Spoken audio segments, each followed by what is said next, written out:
Well, okay, so let's go for rapid fire then, and let's just start with this one from Salty. He says, it sounds like your assessment of Rudolph has risen considerably over the last week. Do you agree? If so, in which areas and to what degree? I don't know if I'd say it's risen. I still have concerns. He still would, of the three that I looked at, probably would have been the guy that would be number 3 for me. What I'm trying to do is add some context to number 1. This is a certainly upgrade over what Jeff Quinn was. And I mean, no disrespect to him. My opinion hasn't necessarily changed. I have some clarifications on things that I'm having a better understanding. What I'm trying to give y'all is I could sit here and say, I hate this hire. This hire sucks. I don't like it, whatever. But I'm saying, okay, you all know my opinion. I gave it to you last week, but now let me tell you what I've been able to learn about him, and you can make your own opinion on what you think he will or won't do. And so I'm just providing context. So my opinion hasn't changed. I'm just trying to give you guys facts and share with you what I'm told from other people. So I have to see it. There's some things I feel more comfortable with, but I still need to see it carry out, because you can tell me whatever you want to tell me. I need to see it. I need to see it play out. And also trying to put in some context what my concerns are. My concerns about Joe Rudolph are comparing him to Harry Hiestand. Right. And that's like, from my perspective, and I completely agree with what you're saying. I think I kind of said a little bit of the same thing last week.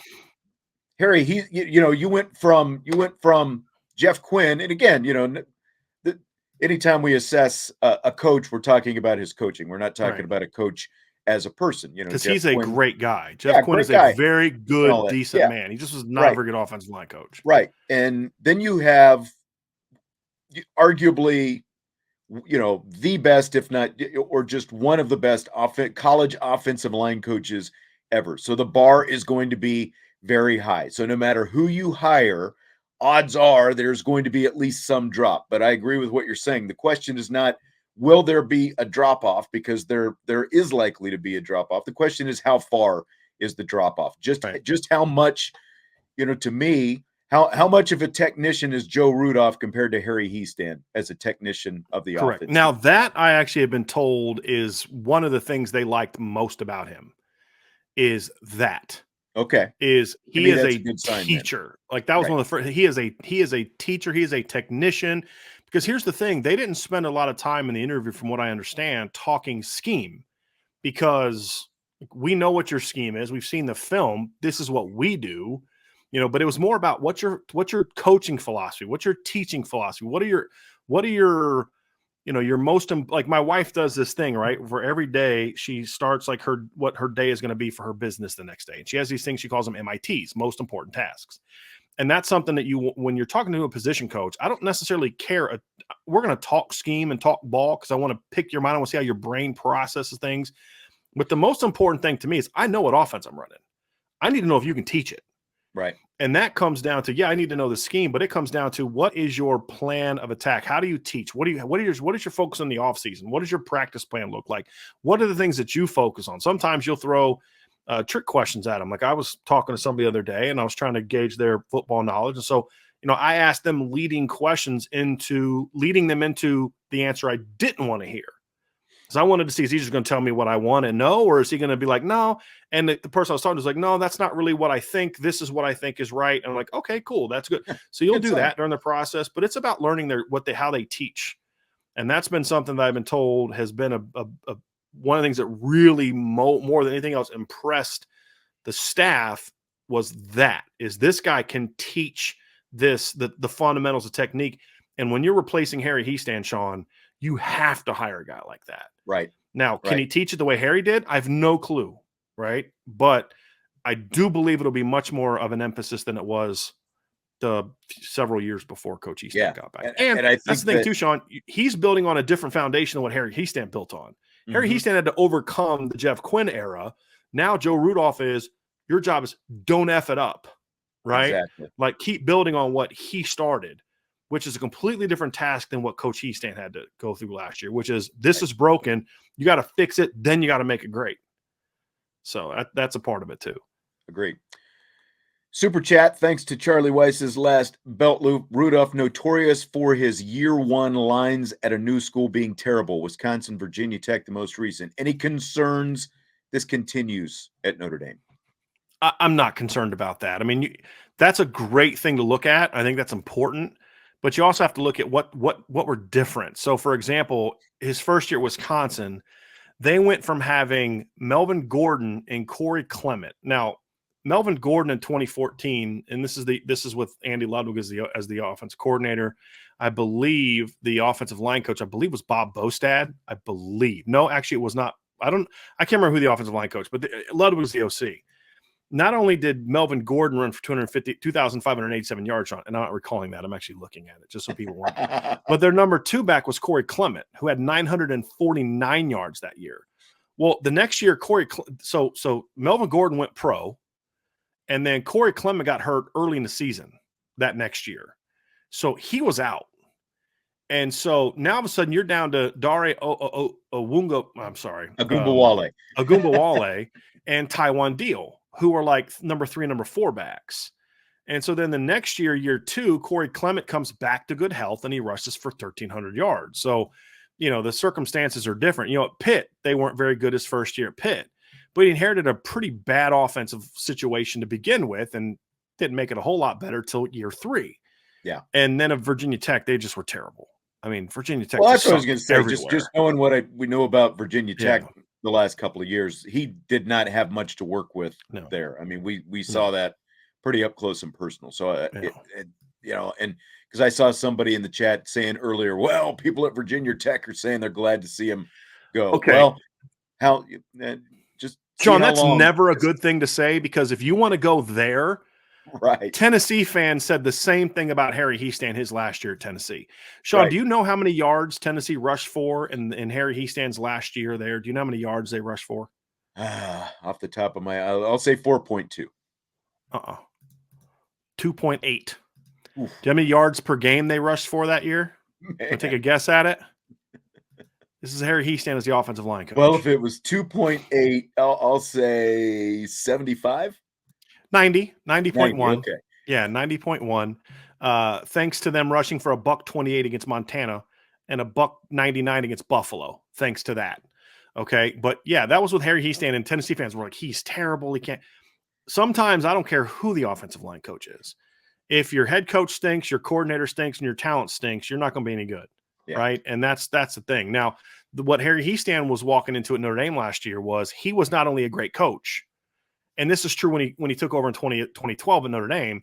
He went from the talent Tennessee had to, he walked into a room that had Zach Martin, Chris Watt, Braxton Cave, Christian Lombard, guys like that. This past year, he walked into a room that had, Jarrett Patterson, Zeke Correll, Joe Alt, Blake Fisher, Josh Lugg. So, I mean, that's a big part of it too. So I don't really care what Virginia Tech fans think. I don't, because we've seen this before. Now, Ohio State fans didn't like Al Washington, and so far they've been kind of proven right. But fans don't like most coaches that leave, right? But Harry Hiestand was a guy that Tennessee fans thought stunk. They rushed for 90 yards a game and 2.8 yards per carry. And I'd say Harry Hiestand worked out pretty well at Notre Dame. I concur. Pretty good, right? Pretty good. I concur. Adam wants to know, with your concerns, what would you need to see from the offensive line next year to make you feel good? He says better about the hire. I think you feel at least better as of right now. So what would you need to see from the line this next season to feel good about it? It's not that I necessarily feel better about it. My concerns are what they are. It's people that I respect and that I know feel really good about it. So I'm willing to trust them and say, okay, cool. I'm going to give you the benefit of the doubt. I'm going to have an open mind, and I'm not going to crush the guy for the next 7 months until we get to the season. It really comes down to 3 things, Sean, that I need to see. I need to see a unit that is fundamentally sound, a unit that plays physical football, and a unit that plays consistently. And that's what I need to see, because that's what the expectations were with Coach Hiestand, right? The first 2 we knew were there this past year, right? We knew they were fundamentally sound. We knew they were physical. Consistency wasn't there yet for a host of reasons, a lot of which had nothing to do with the offensive line. But look, you rush for 286 or whatever against Clemson, and the next week you go out and you don't even get to 100 against Navy. Right. There was that they were either really good or not really good running the football. So there was a level of consistency that wasn't always there, which you kind of expect in year one. Now you're building on top of that. So it's just about fundamentally sound, physical, and be consistent. I think those are the things that I look for in that run game and pass game. So I think those are the things I'm going to see. And if we see that, then I'm going to feel good about it. And look, he's going to get tested in game one. I mean, if they can come out there and be ready to handle Navy, you're like, okay, because Navy's going to have one of the most complex pressure packages that Notre Dame is going to face all year. We just saw that this November, Sean. I mean, we just saw that. And Brian Newberry, the defensive coordinator at Navy last year, is the head coach there now. So it's not like they're doing a new defense. So I think that, and then NC State 2 weeks later, if he can handle because Tony Gibson and Brian Newberry, I would say, are probably the two coaches on the defense.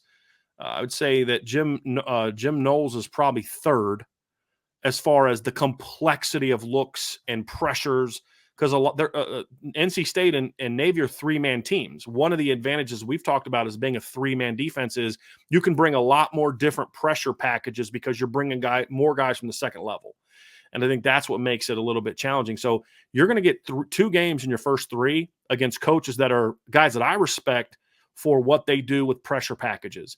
That, to me, is going to be the biggest thing, is if he can handle that and his line can handle that, that's going to be a great sign for me when you get into the nitty-gritty of expectations beyond just the basics of fundamentals, toughness, and consistency, is if he handles the pressure packages against those two teams early, then I'm going to feel a lot better about it, because against the Clemsons and the USCs, it's more about just man-to-man, my guys versus your guys.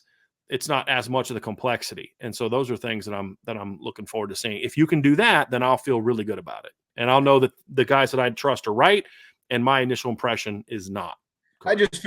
I feel good for a couple of reasons. One, he's coming into a better situation. He's coming into about as good a situation as we mentioned before, as just about anyone coming into a first-year situation could hope to have. Like we were talking about Virginia Tech and Wisconsin in his first years there.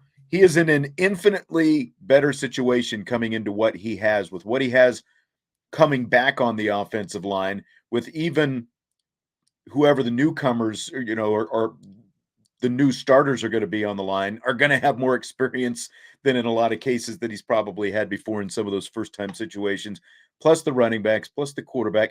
Let me ask you this, because I just thought about this. The fact that he has the offensive coordinator experience, and a pretty good amount of offensive coordinator experience, coupled with the fact that you have a fairly raw, like this is going to be your most experienced coach on the offensive side of the ball. You have a guy like Jared Parker, who's, for the most part, this is going to be, not even for the most part, this is going to be his first full offense, because we've talked about the background at West Virginia. How much do you think that helps to have somebody with the coordinator experience coupled with Jared Parker? Well, and Gino Guidugli was also the offensive coordinator at Cincinnati last That's year. right. And we've heard from a lot of different sources that he was a play caller for a chunk of the games in 2021 as well. They went to the playoffs. So I think it's a positive. I do, because I think, maybe you could say, well, none of those guys are by themselves proven great offensive coordinators. I would definitely not hire Joe Rudolph as the offensive coordinator. Like, if he was going to be the offensive coordinator, we'd be having a much different conversation right now. Right. And so it's like, well, he doesn't have to be. I think what he can do is be sort of a someone you trust. Hey, you're going to have some thought. You're going to have some responsibilities here. I need to trust that you can handle this. There's going to be that for Jared Parker, where like you feel like, hey, this is a veteran guy. Coach Freeman trusts him and knows him. He's known him for a long time. He believes in him. He's gone to battle against him. And he still, because again, Notre Dame shut Wisconsin's run game down last year, completely shut it down. Well, Marcus Freeman still feels like this guy's really good at what he does. He must have a reason why. Like, hey, we just whooped their guys up front. There was nothing they could do about it. I don't care who the O-line coach was. Right. And so, it's having a guy like that you can lean on, a guy that you can look at and say, hey, from a preparation standpoint, what am I missing? What am I forgetting? What should we be doing? What are we focusing on? What can we do? What are some changes we can make? Because he wasn't really a primary play caller as the OC. But I've said before, Sean, that play calling is probably like fourth or fifth on my list of most important responsibilities for an offensive coordinator. Yeah. Because if you're not doing all those other things, can you put an offseason plan together? Can you put a fall camp plan together? Can you put practices together to make sure that by the time you get to Saturday, your players are ready to execute at a high level with great intensity and great focus? If you do that and you're just an okay play caller, but you've got talent, and you can do that, and your offense is going to be really good. If you're a great play caller, but you don't teach kids how to play the game, then you're going to struggle. Exhibits A, B, and C is 2007, 8, and 9 Notre Dame, right? Where the 05, 06 teams had already had the fundamentals installed by the previous coaching staff.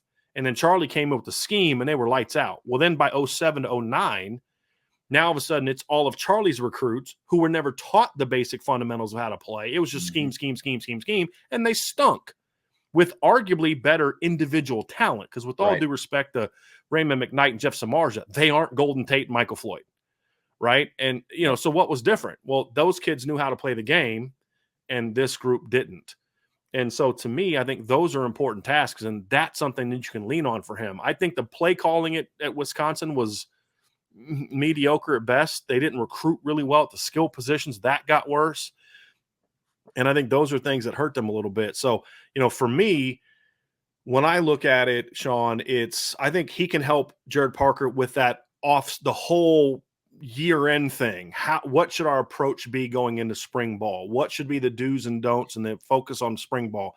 What's our summer plan? What's our fall camp plan? How do we put together a practice plan for August and September? Well, this year it's August because they have a game in August where we're getting the most out of our kids, but we're not getting to they're not getting to their peak too soon. They're not getting to their peak too late. We're not killing them their legs to where by the time we get to Navy, it's like they're just done. So those are all parts of offensive coordinator preparation that you need to be great at to have a great offense. And I think that's where having Gino with his ideas and having, Joe Rudolph with his ideas, plus Jared will have his ideas, and Dylan McCullough's with his background with Andy Reid and the different places he's been will have his ideas, even though he doesn't have coordinator stuck to his name. Those are all things that you'll be able to look at and say, okay, we feel like we have a good plan. We've got different inputs from different people, and now I'm going to bring it all together and say this is what we're doing. And I think those are the things where you can, if you're Jared Parker, you're going to feel a lot better knowing that what's the expression, Sean? You don't know what you don't know until you find out you don't know it, right? You get till you get to that point. Well, these guys having that experience, they've been through that. They know, hey, I didn't think about this going into my first year, and we got bit in the butt like second week of August. You know what I mean? Well, I can help you with that. Let's make sure we have a plan for that. Let's make sure we've thought about this. And I think those things can help you a ton. Much more so than play calling and things like that. Well, yeah, and that's play calling was the least. It was all basically the stuff that you talked about, the details, all those other things that that maybe a lot of people don't necessarily think of. All right, fill in the blank. Notre Dame's offseason of coaching searches has been blank. Strange. It's been very strange. I just think there's way too many leaks coming out and very premature leaks and things that kind of make you look bad. And it just has made them look very disorganized and just not on the same page all the time. And then that leads to the fiasco with Andy Ludwig. And it's just been a strange deal. You have the Colin Klein thing and then the Andy Ludwig thing. And then, the botched Jared Parker rollout where you kind of take the shine away from what I thought was a really impressive press conference from him, because now all we want to talk about is what Marcus Freeman said at the beginning, which was basically, in my opinion, and again, I'm just giving you my opinion, was him taking marching orders from Jack because Jack sent Marcus out to do his dirty work instead of manning up and doing it himself. But, that's a different conversation for a different day. It's just, what it is, Sean? It's a lot of stuff we've seen in the past. Notre Dame's biggest problem for a long time has been unforced errors. And that continues itself. Yes. Biggest problem is and that continues to be a problem, right? Like now I get like part of it is sometimes you can't always control things, right? So like Notre Dame had asked me, Sean, you knew this weeks before Sam Hartman. Like the portal date opened and all that, but like well before he announced he's coming to Notre Dame, we were told that, but we said, hey, look, let's keep that between us. They don't want this out there. Well, they can control us to a degree so why don't you say it anyway? Because otherwise we lose the source. But they can't control the Wake Forest side. And I think that's where Notre Dame is going to have to learn. Yes, exactly. And that's where this stuff with Joe Rudolph is coming from. And that's where a lot of the Andy Ludwig stuff was coming from, was the other side. And that's something that I think with Coach Freeman that he's going to learn, and he needs to surround himself with people that are better at this to say, hey, look, this is going to get out. We may not want it to get out that Matt Luke is coming, but we need to control the narrative. So let's talk to Driscoll. Let's talk to Priester. Let's talk to them and say, hey, look, here's who we're having come in. If you could just, I'll let you know when we can go with it, but just make sure we're clear that this is where we're at. Because what happens is they bring these guys in. It comes across very much that he's the guy and it's only him. And then he says no. And now the perception is you got your number 3 offensive coordinator. You got your number 3 offensive line. Well, not really, with the offensive line coach, but neither coach that they hired was the number 1 guy. Right. That's the perception, but that's often what happens in these coaching searches. And that's why they need to do a better job of controlling the narrative instead of letting other side and other people control the narrative. And then it looks like it's a disorganized mess, where in reality, Coach Freeman had a plan. He stuck to the plan. Coaches said no, and he moved right on to the next thing, and he had a plan. But it doesn't look like that because of the manner in which they've handled the process. Yeah, and that's – maybe it's due in part to the fact that you do have a still relatively inexperienced head coach, and he's still learning that aspect of it as well. But it is just Notre Dame has a lot of people that like. Well, and that's very true too. They're, it's like trying to plug the holes in the dam. Like it keeps coming out someplace. That's for sure. It gets out all over the place. It's just been the weirdest.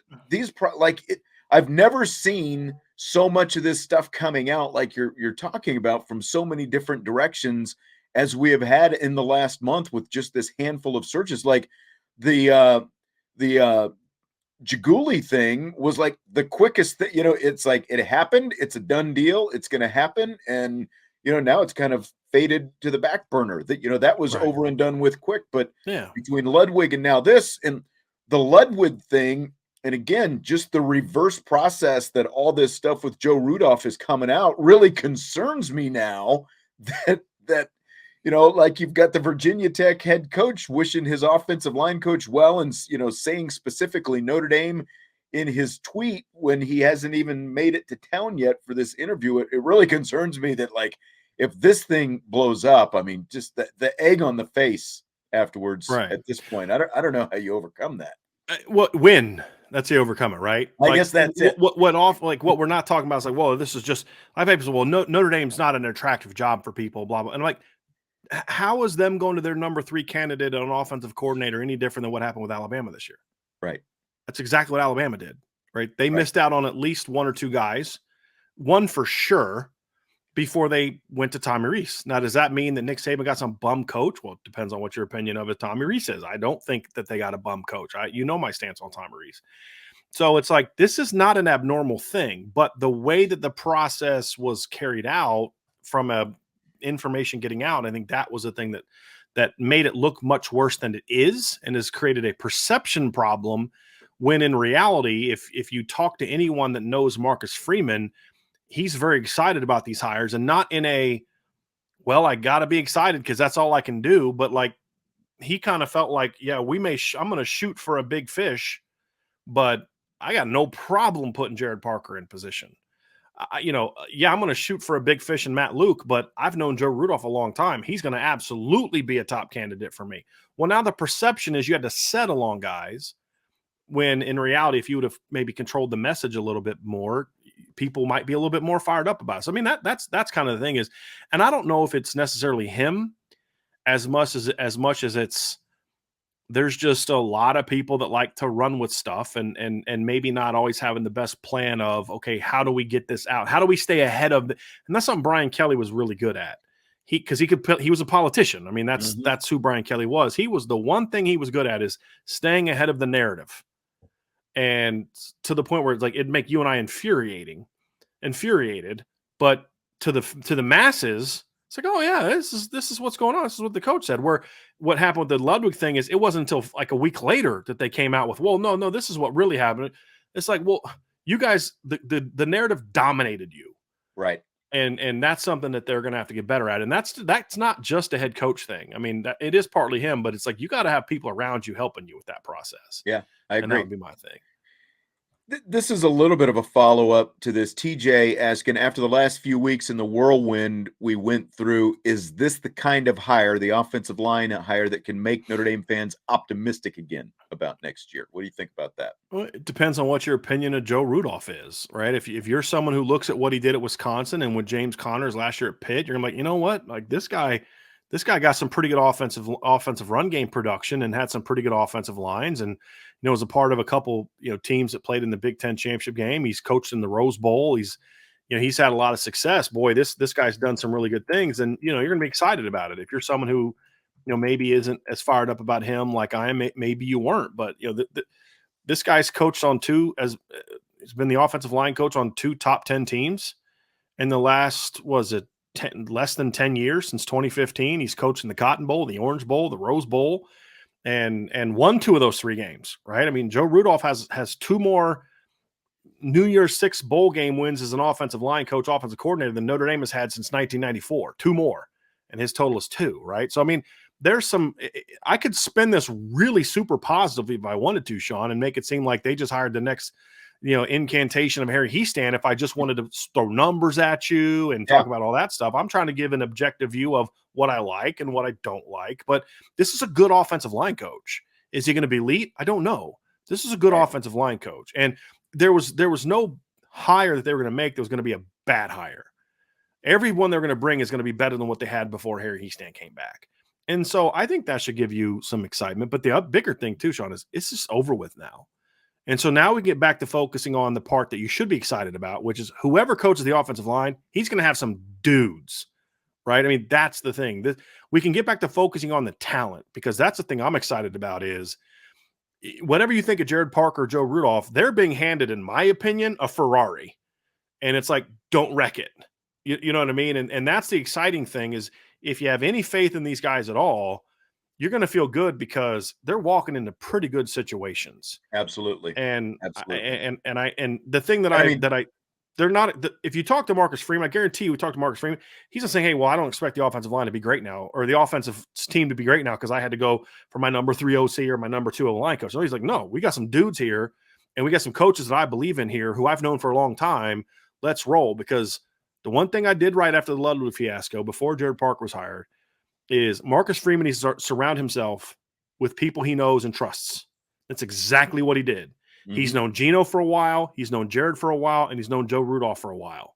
And he hired people that he believes in, he's trusts. It may not work. We'll find out. But I mean, that's ultimately, like you talk about controlling the narrative and all that. That's ultimately how you start doing that. You've got your guys around you. It's a great point. It's a great point. They're going to have his back.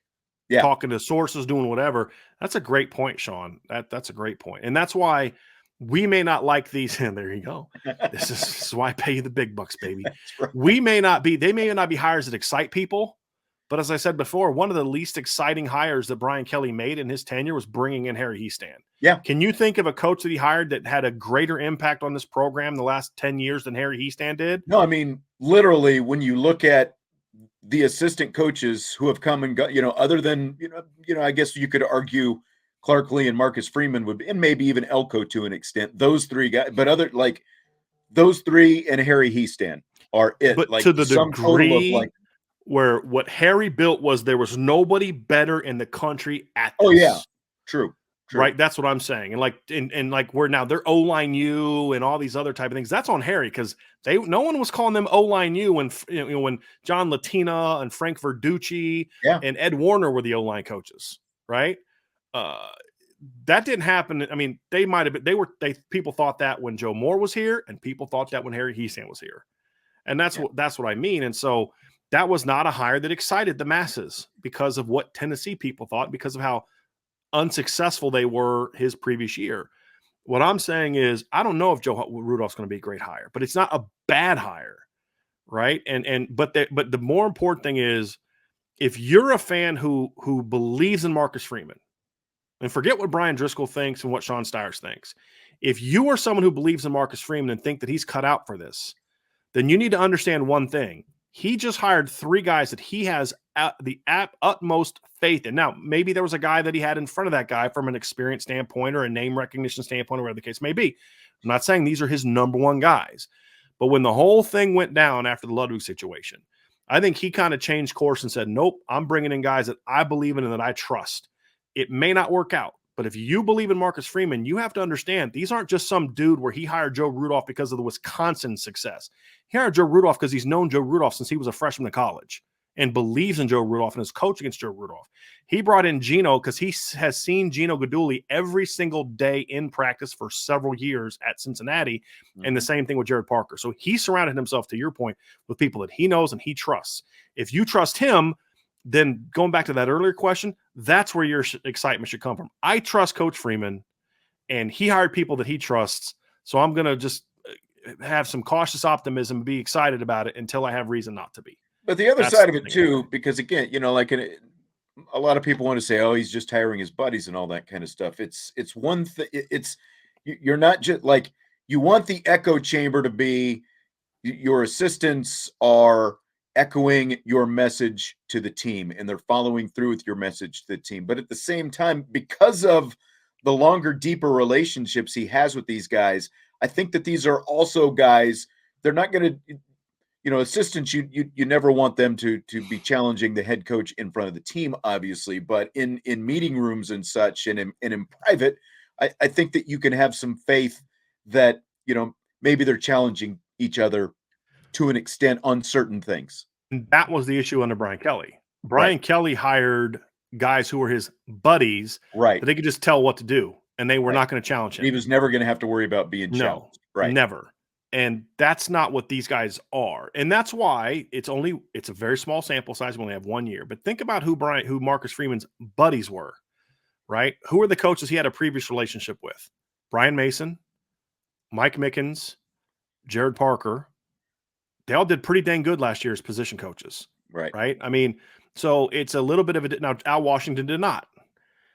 Okay? He worked with Al Washington for a year. That so far that hire's not panned out, but that's a pretty good success record when you compare you're still batting like 750 or something. Where you compare it to Brian Kelly, who was at best 50-50. You know, he had the good ones like Mike Denbrock was a good hire, Mike Elson was a good hire, and then that's countered by the Brian Van Gorders. You know, Bob Diaco was a good hire, Tim Hinton was not, Charlie Molnar was not. Those, you know, he had those type of hires. Brian Van Gorder was an absolute disaster. Paul Longo was an absolute disaster. Fun fact, you know, Jesse dated Charlie Molnar's daughter for a month or two back in the day. One of his 43 kids that he has. Yeah. So ask him about that at some point. I will definitely do that. That's for darn sure. Yeah. So again, he's had success with guys Breeze bringing in that he's known. And so, yes, there's some coaches he brought in who he didn't know that he had success with, but it's like, if you're trying to build your culture, and maybe some guys that weren't always on board with that last year, on and off the field, then you need to surround yourself with as many people that are going to be on board on that as you can, as long as, and this is going to be the key, as long as you're also bringing in people who are going to be able to tell you,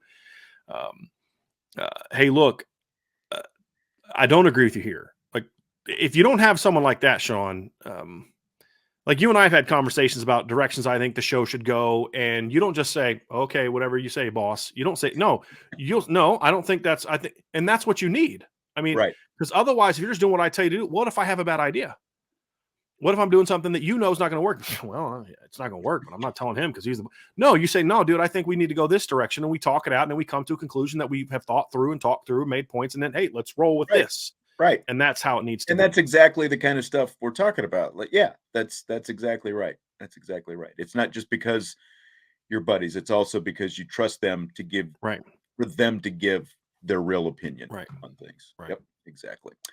All right, let's change topic a little bit. We had an exciting basketball game yesterday. Fill in the blank. Notre Dame women's basketball team's win over Louisville was blank. Gritty. That's the word I could use, and not the new word for gritty, like the weird dance, but like old school gritty. Like, you lose your star point guard. You're playing a team on the road that, until you had beat them early this year at home on an overtime buzzer beater, they had dominated you the previous 4 years. Like, what was the game like? What didn't they lose like 50 to Louisville a few years ago? Like Niall's first year, or Muffet's last year. It was like, I mean, last year the two losses were by a combined 50 some points. I think. I mean, and it's, I think a couple years ago, it was bad. Yes. And now you've beat them at their place on senior day, where, Sean, supposedly they don't lose at home and they don't lose on senior day, supposedly. right? Right. So, and you lose your star point guard. You end up going down 9 at one point in time with her out. And then you come back on the road with the ACC title on the line and you grind out that win. And you did it not because your shot started falling, because you got down and dirty and defended for 2 quarters. That's why I thought it was just gritty. And like, to me, that's what you need to do to make a run, Sean, because if you're just shooters and you get cold, you're knocked out. This is what's killed Mike Bray's basketball teams in the NCAA tournament. For years, they'd get to the tournament and they could shoot all year, and then they get to the tournament and they play West Virginia that one year. It's got these really long, athletic guys. They defend them like crazy, and they couldn't knock shit down shots, and they have no chance to win because they couldn't defend. Defense has to carry you sometimes. Right. That's and right. so that to me, that showed me something. That Cass Prosper's coming into her role nicely. KK Branford's coming into her role nicely. Sonia, when she says, "Oh, I don't have Olivia, I don't have Dara, I got to take this thing over," and you realize, like, she can take games over, and so I think it's going to help them. And that's what's crazy is, like, watching Sonia and KK, neither one of them had been pushed into that role this year because you had Olivia all the time. And then they kind of traded them off. They each got to run it, and you saw some of those Olivia type things from both of them in that fourth quarter, especially. And, like, there's that whole, football teams have been doing this, holding up the 4 fingers in the fourth quarter and all that stuff for years. It's like this team, when both games against Louisville, it was defense that took over in the fourth quarter and propelled them to the first time it had to get them to overtime. This time it obviously took over the game, took Van Lith out of the game. And as someone who was there courtside, one of the most enjoyable things to me when the Louisville players before the game, because you were talking about, we don't lose on senior day, we don't lose to Notre Dame, we don't lose on our home court, all these different things. They came out of the locker room and they were talking trash from the get-go. Like, during warmups, they came out as a group and they were yelling "dead man walking" to Notre Dame. Like, Notre Dame was going to be a dead man walking on their court before the game ever started yesterday. And that pivotal, like, it started to swing a little bit in the second quarter, especially after Olivia went out. They were down by 10. They were down by 9 at halftime. But, like, the first thing I thought of, and nobody would have gotten this reference yesterday, but, Jason Kelsey, the Philadelphia Eagles center, I still remember as much as I can't stand the Eagles, but after they won their Super Bowl a few years back, he was up there at the parade and he was saying, "It's the whole damn team." And that's what it was yesterday. It was just one of the more enjoyable games that I've got to see in a long time. And it was just because, seeing players step up like that and the defense they played, that was just awesome to see. Yeah. It was, and this team's been fun to watch because they're not that championship team that was all vets and just everybody knew their role and you had a bunch of future first round. I mean, this is still a pretty young team in a lot of ways, and they're really coming to their own. And they've had to win without Lauren Ebo. They've had to try to win without Olivia, and they're getting it done. But the Louisville stuff was just so weird. Like that's just like that. It just strikes me as like such soft false bravado. You got to convince yourself that you're good, and you better back it up. I mean, Jeff Walls has showed he's a good head coach. He's taken him to the Final Four, but there's a lot of bravado that comes out of Jeff Walls as well, and that's where a lot of that comes from. And like, if you're going to be Haley Van Lith, you sure better do something more than throw up an air ball when the game's on the line at the end of the game. If you're going to talk like that, with a microphone and a camera in front of you beforehand. You better have the game of your career when you're going to run that much, and you're going to say, they had the, what was it? She said it was the controversial, game winner type of thing. It's like, you better do better than 6 for 21 shooting if you're going to do that, right? And that's what she was on Sunday. So yeah. Larry's asking if Nat Marshall should get more minutes. And I was a little surprised. Yes, I thought she might get a little bit more yesterday. She came in the second half. There was she came in and there was something that happened where she was kind of confused. And so I think something got by her. I mean, they really like what she's been giving him lately for whatever reason. I don't know if it was just because Ebo was back. It didn't translate into more minutes yesterday, but she came in at one point in the second half, and she's a she's not a Kassan Prosper defensive type player, two completely different positions, but she gives them good defense. And there was a pairing, she was out there for a while. She kind of started, she helped propel that defensive push in the second half when she was out there. I really like seeing what she gives them on the defensive end of the. She did put up an air ball of her own. Now that I kind of talked through it a little bit, though. Before we move back to football, can I ask you a quick bonus rapid fire? Sure.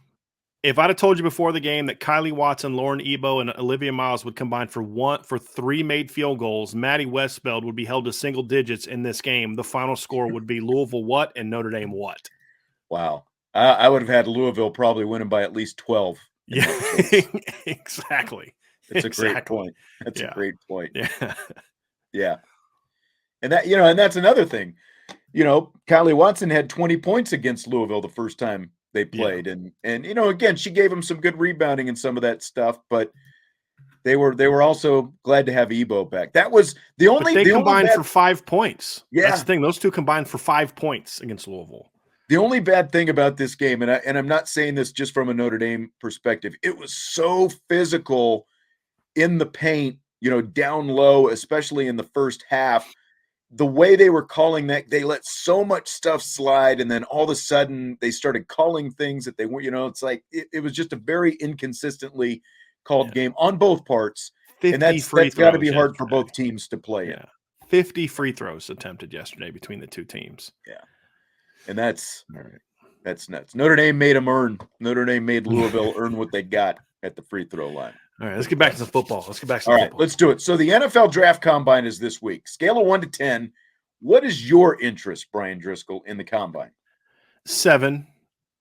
And there's number 1, there's not a lot of Notre Dame guys in it, so that's part of it. Number 2, I think for me, the Combine's lost a little bit of its luster for me with some of the changes that they've made over the years, like, the having everybody go in one day, like do certain drills in one day.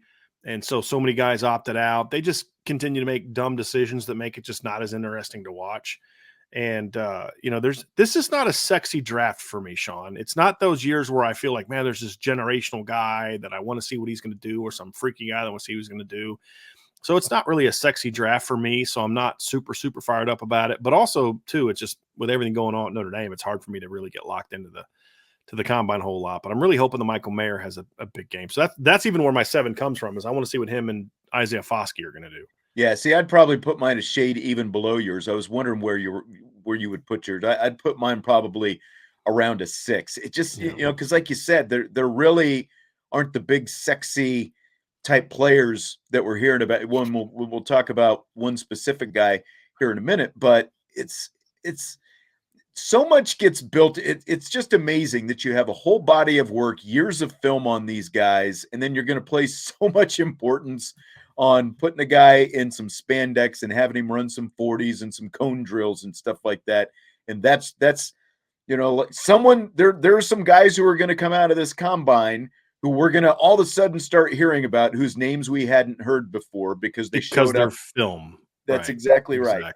That's exactly right. And so, and along with it, because we've got so much going on with Notre Dame right now, it was like the week started and it's like, oh yeah, this is Combine week. That's right. So I'll watch some of it, but like you, I'm mostly interested to see how a couple of these Notre Dame guys do, but otherwise, not quite so much. Like Bryce Young's not throwing at it. And, I wish they would make some changes to what I would do to spice it up is I would make the 40. I'd change it to where I'd get away from the track thing. Cause how many players actually run out of a track stance, right? Like none. I'd get them in their football stance, make linebackers take a lead step and then go. Have running backs take a lead step and then go. Have receivers get in their receiver stance and then go, and make it more football applicable. Make your offensive linemen, don't have them get in a track stance. Why is a 6'7", 330-pound guy getting in a freaking track stance? Get them in a football 3-point stance and have them come out that way. I would love to see things like that. I think that'd be a lot more fun for me and make some of that stuff more football related than it is just why is this guy running a 40? Okay, great. Because how many years we see it all the time, Sean? See all these guys go run these fast 40 times and they can't play. Mhm. And then they go up the draft boards and, oh, this guy, because the analytics say this and this says that. And it's like, but can he play? Right.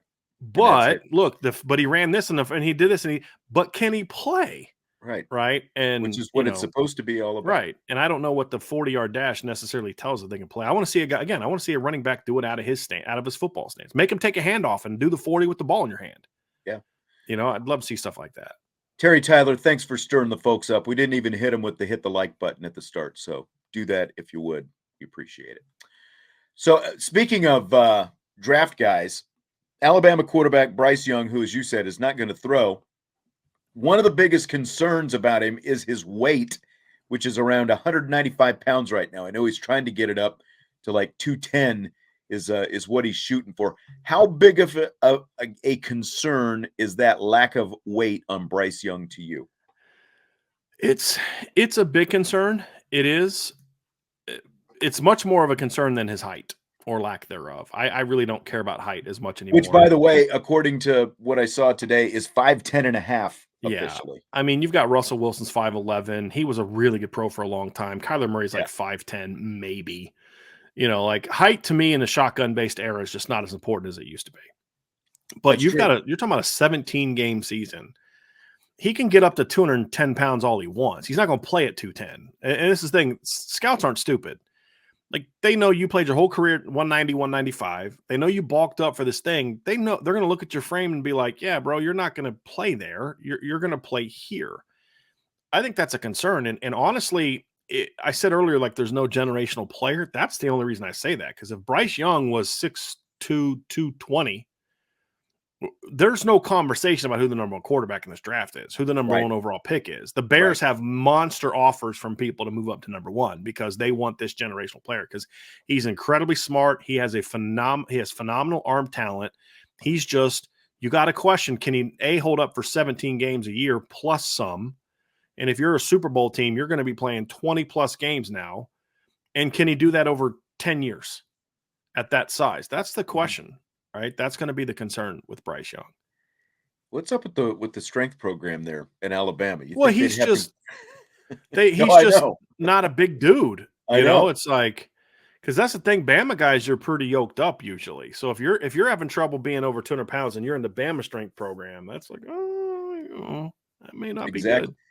I think you definitely want him playing over 200 pounds if possible. Yeah. I think the things that work in his favor is, one, he's more of a pocket guy. He's not not more of, he is a pocket guy. He's not reliant on running around.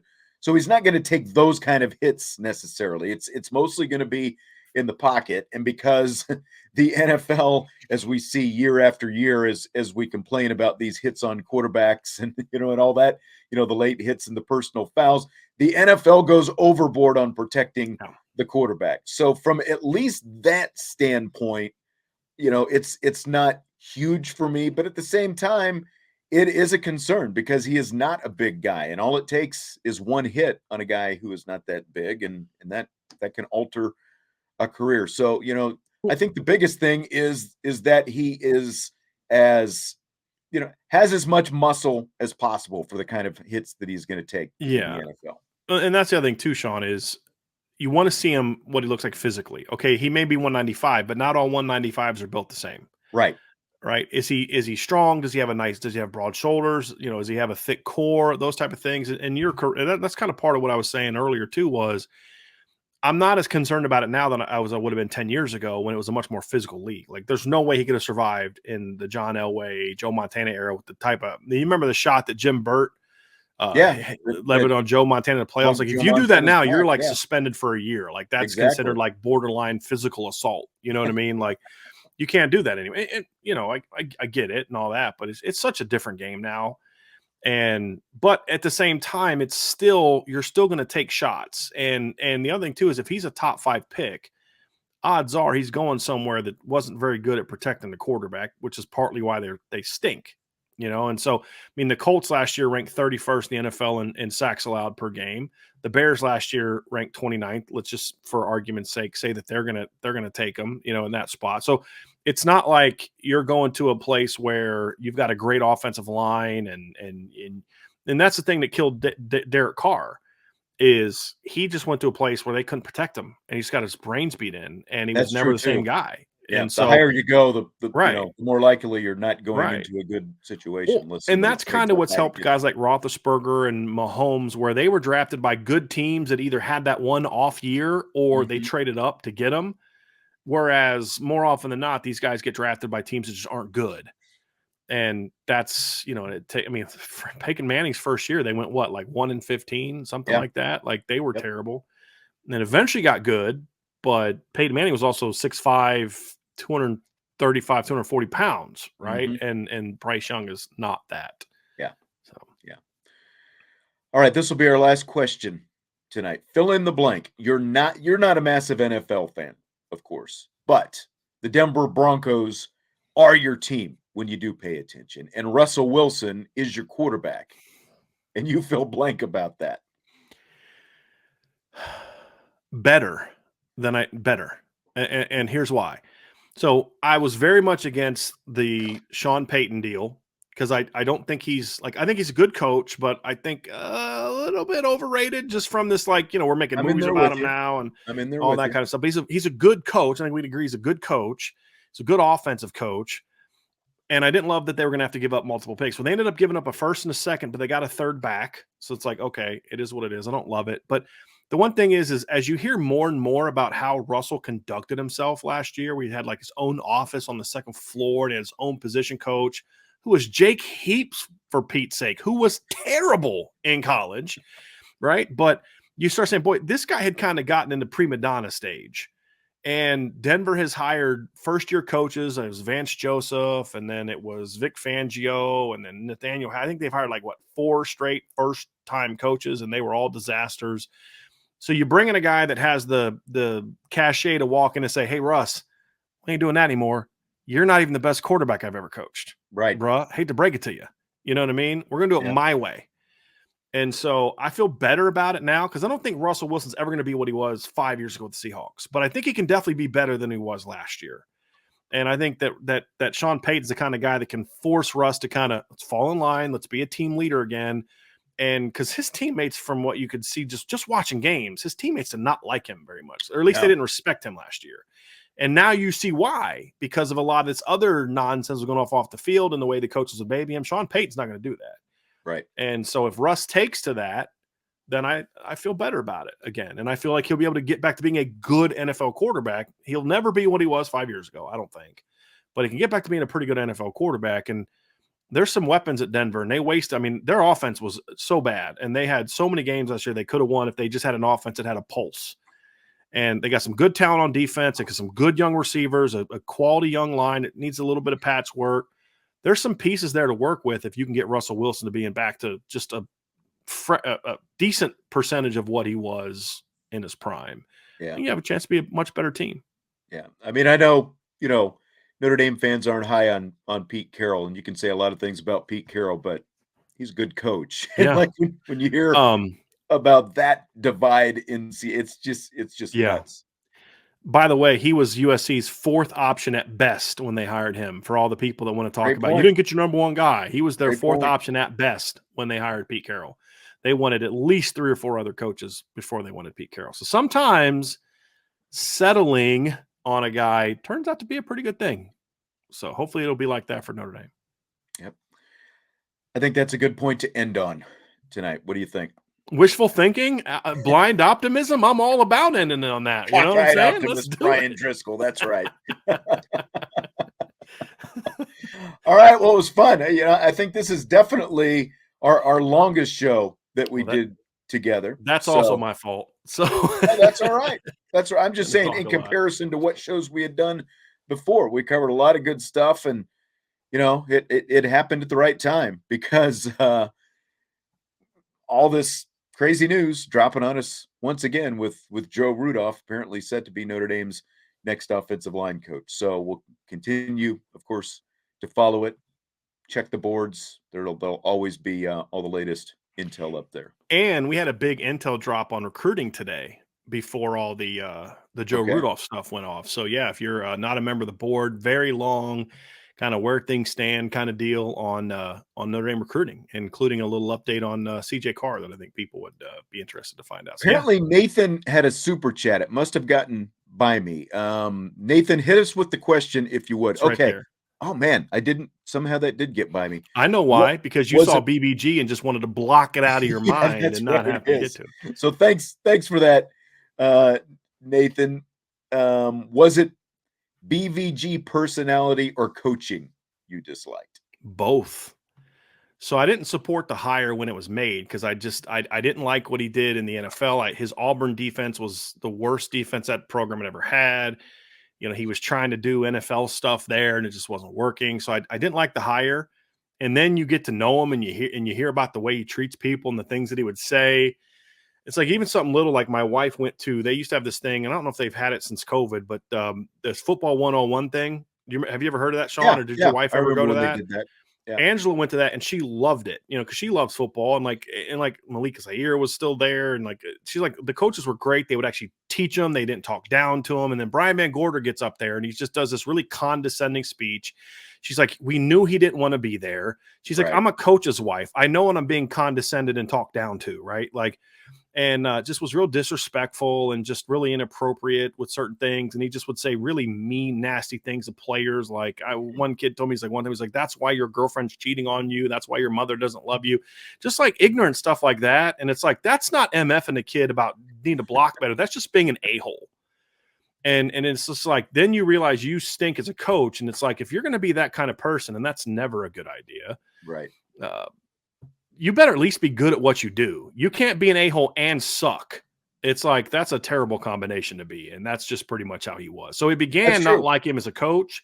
And then it built into, he's an arrogant a-hole. And that added to him not being a very good coach. And he treats people like crap. And then you're like, yeah, there's just nothing redeeming about this guy. And he's got a bad, mustache and goatee. And it's sloppy too. So, because it's just I mean, nothing as we redeeming. saw with the guy who hired him, you can be an a-hole and people will live with it as long as you're winning. As long as you're good at what you do. I mean, do you think Nick Saban's like, this the most lovable guy in the world? Do you think Bill Belichick's just a cheery, wonderful, fun, loving guy to be? No, but they win, and you can deal with that when you win. Yep. All right. Well, great show tonight. Appreciate everybody being here. Hit the like button if you would on your way out. And of course, subscribe, rate, and review. And we will talk to you later on IB Nation Sports Talk. Thanks, Brian.